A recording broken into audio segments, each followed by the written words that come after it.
Top quality और consistent performance के लिए सिर्फ सिल्वर पंप नाम याद रखना।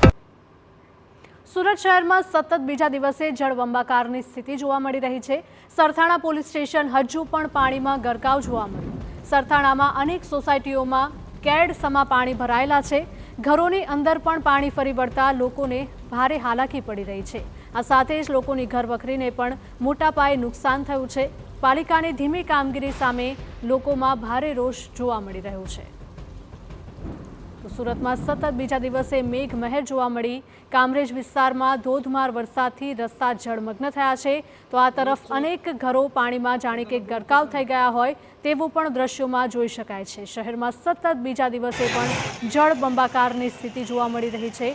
સરથાણા પોલીસ સ્ટેશન પણ હજુ પાણીમાં ગરકાવ છે।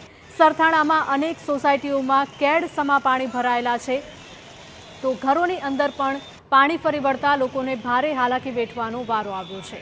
તો પાલિકાની ધીમી કામગીરી સામે લોકોમાં પણ આક્રોશ જોવા મળી રહ્યો છે। તો સુરતમાં રસ્તાઓ જાણે કે નદીઓમાં તબદીલ થયા હોય તેવા દ્રશ્યો સામે આવી રહ્યા છે। સતત બીજા દિવસે પણ સુરતમાં મેઘમહેર યથાવત છે।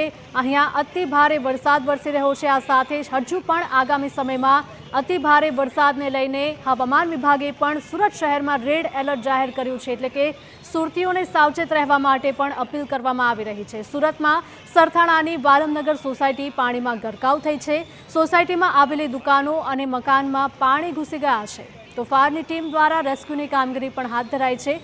ફાયરની ટીમ સાથે ડોક્ટર્સની ટીમ પણ સોસાયટી રવાના કરાઈ છે, તો ટ્રેક્ટર તેમજ બોટની મદદથી અસરગ્રસ્તોનું રેસ્ક્યુ કરવામાં આવી રહ્યું છે।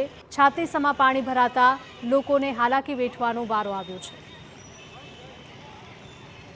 તો સુરતથી આ દ્રશ્યો સામે આવ્યા છે। સુરતમાં અનેક દુકાનો પાણીમાં ગરકાવ થઈ હોય તેવું જોવા મળી રહ્યું છે। અહીંયા લોકોના કમર સુધી પાણી ભરાયેલા હોય તેવા દ્રશ્યો સામે આવ્યા છે। આ સાથે જ અનેક એવી સોસાયટીઓ છે કે જ્યાં મકાનો પણ પાણીમાં ડૂબ્યા હોય તેવું જોવા મળી રહ્યું છે, જેથી સ્થાનિકો અહીંયા આશરો શોધવા માટે મજબૂર બન્યા છે। તો સાથે સાથે જ તંત્ર દ્વારા પણ બચાવ કામગીરી કરવામાં આવી રહી છે। જેટલા પણ વિસ્તારો છે કે જ્યાં વધારે પાણી ભરાયા છે તે તમામ વિસ્તારોમાં રેસ્ક્યુ કરવામાં આવી રહ્યું છે અને લોકોને સુરક્ષિત જગ્યાએ ખસેડવામાં આવી રહ્યા છે। તો સુરતમાં સતત ધોધમાર વરસાદને કારણે પૂરની પરિસ્થિતિનું નિર્માણ થયું છે। સતત પડી રહેલા વરસાદથી જનજીવન પર પણ માઠી અસર થઈ છે। તો આ સાથે જ રસ્તાઓ પર નદીઓ વહેતી થઈ હોય તેવું સ્પષ્ટપણે જોવા મળી રહ્યું છે।